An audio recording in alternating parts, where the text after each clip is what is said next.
Well, as we explore these big questions and why the universe is as it is, we come to the issue of gender. Ultimate knowledge, question number 4, why are we male and female? Now, I'm well aware that this question itself may cause a stir. It could be argued that it's based on an inaccuracy, that it's not as simple as this. People today identify in many different ways, non-binary, pangender, gender fluid, and so on. Many people don't feel like they can simply tick a male box or a female one. And as we seek to engage in today's world, we're going to need to do all we can to understand this and where such folk are coming from. There are indeed many different gender identities. At the same time, though, the biological reality remains the same. Human beings are basically either genetically male or female. This is just the way things are. And today's question is, why is this so? Why are we basically either biologically male or female? Why should there be such a thing as gender at all? Why are there 2 general genetic categories?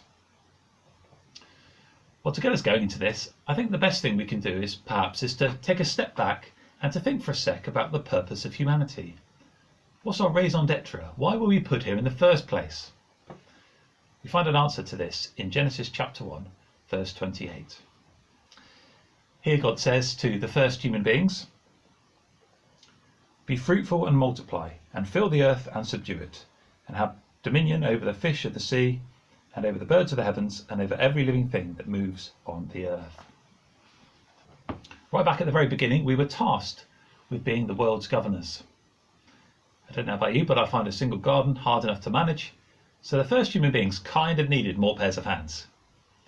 So Adam pretty obviously needed an Eve rather than a Steve. It's not rocket science, is it? But is this the sole reason for there being 2 different biological genders? After all, surely God could have designed us to reproduce in other ways. If he wanted to, he could have just arranged it that we kind of can pull a chunk of our flesh off and that turns into our offspring. Maybe like some types of bacteria do. I'm not quite sure on that one. But he could have done, couldn't he? Well, in the next chapter, we get a little bit more of an explanation as to why things are as they are. Genesis chapter 2, verse 8. "And the Lord God planted a garden in Eden in the east, and there he put the man whom he had formed." Verse 18. "But then the Lord God said, it's not good for the man to be alone. I will make a helper fit for him." So, God's created humanity in order to manage, to tend, to take care of the world that he's made. But it was too hard for Mr. Adam to do by himself. And it wasn't simply a question of numbers. Maybe you know that the Beatles song, "Help. I need somebody. Help. Not just anybody." Or maybe he sung something like that. And so God created a suitable partner for Adam. I use that word deliberately because it has the sense, firstly, of being a companion. We're designed to live in community. But also it has that sense of being a co-worker or a teammate. That kind of partner as well. You see, men and women have been designed to complement one another, to strengthen and support, to assist and advise in the great task of governing and managing this planet on which we live. So here's the first part of today's answer. God made us male and female to work as a team to take care of his world. Now, of course, we're all individuals with different qualities and personalities. And it may well be that in the office or out in the fresh air, you generally find yourselves working best with people of the same gender. Man plus woman isn't always the best combination. And yet at the same time, I think there's a danger of worrying about being too politically correct. I think there's a danger of downplaying the fact that men and women do have different genes, and that therefore there are some different characteristics and approaches that from time to time will be noticeable. I don't think we should be surprised that phrases such as "a woman's touch" have come into existence. Women most definitely make the world more beautiful. God made us male and female for a reason, so that we might work together as a team to take care of creation. Now, yes, of course, there's a danger of stereotyping. We're all different with different skills. And we also need to be sensitive towards people who don't feel like they fit into one of these 2 basic categories. After all, as we'll see next week, every human being is incredibly valuable and significant, not just those who happen to have a straightforward gender identity. Nevertheless, our biological differences are worth celebrating, and recognising how and why we were made can be greatly beneficial. For example, it helps us to value the different qualities that different people bring to a team, even people who are most unlike us. And actually, that's often the people that you most need. Do look into the Belbin test if you've never come across it. I think it's brilliant. The fact that we have a joint purpose in life should help the men among us to vehemently reject any notion of domineering or manipulating. We're on the same team. We're not here for us to be served, we're here to serve the one who made us. And this whole picture should also help us to be discerning about counter movements to such views. And here I'm particularly thinking about feminism. From what I know of it, it seems like it was born out of an absolutely valid and legitimate objection to how women have been looked down upon and mistreated. And so far as it's challenged this and led to more respect being shown, well then, indeed, yes, there's reason to be glad. But at the same time, I think there's something really sad about it, as it is in Western society today. Because what feminism seems to have largely become is all about showing how women are better than men. If only women were to be given the same opportunities, well, they'd certainly prove to be superior. And so instead of gender being about complementing and cooperating, it's become all about competing. Who's going to win? Who's going to emerge victorious? Well, are we male and female so that we can compete with one another? Actually, so that we can cooperate, so that we can complement each other, so we can work together as a team to take care of the world in which we live. Well, if you've got your oranges to hand, do grab one, because we've reached half time. God made us male and female to work as a team to take care of his world. The second part of the answer is a little bit different. And this takes us deeper into the realm of marriage and relationships. Suppose for a moment that I was to think that I've not been countercultural enough yet.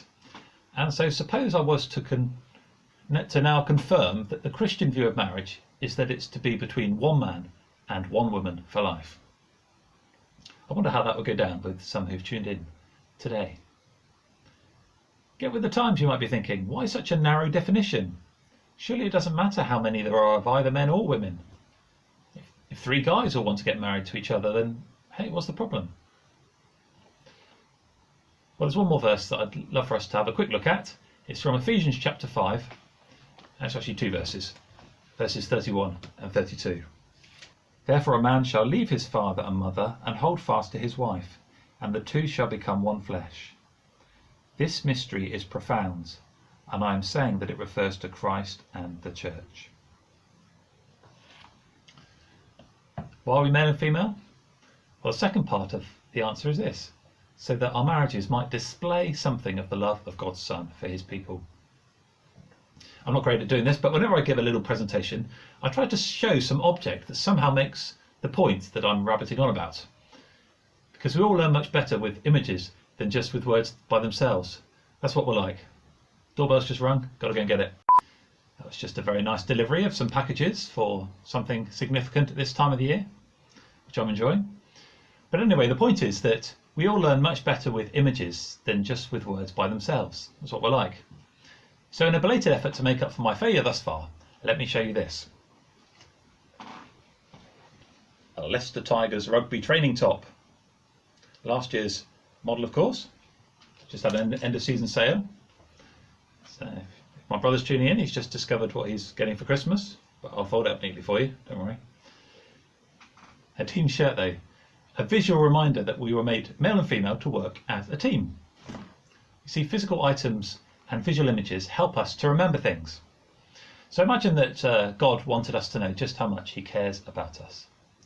What could he do? Well, he could just tell us, and if you read through the scriptures, you'll see that he most certainly does do this. But he could also give a visual sign. He could give some observable picture of his unending faithfulness. And according to Ephesians chapter 5, this is exactly what he's done. According to these verses, whenever somebody looks at a married couple, they are to see a picture of an unseen spiritual reality, that God is wonderfully committed to his people. And so marriage is asymmetrical for a reason, because it's a key part of the picture. It's between God and humanity, between God and human beings. God made us male and female, yes, to work as a team, to take care of his world, but also to display his love for his people.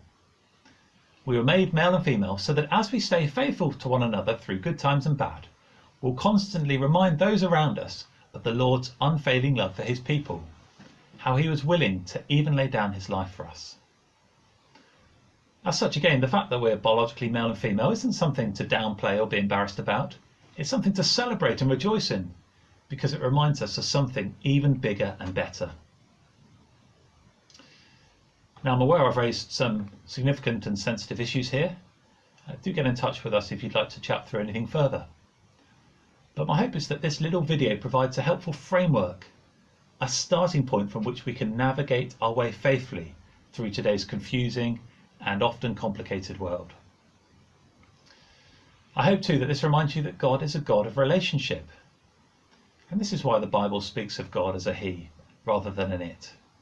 Not because God is gendered, but because he wants to reveal his relational nature. He wants us to realise that he's there to be involved in each one of our lives.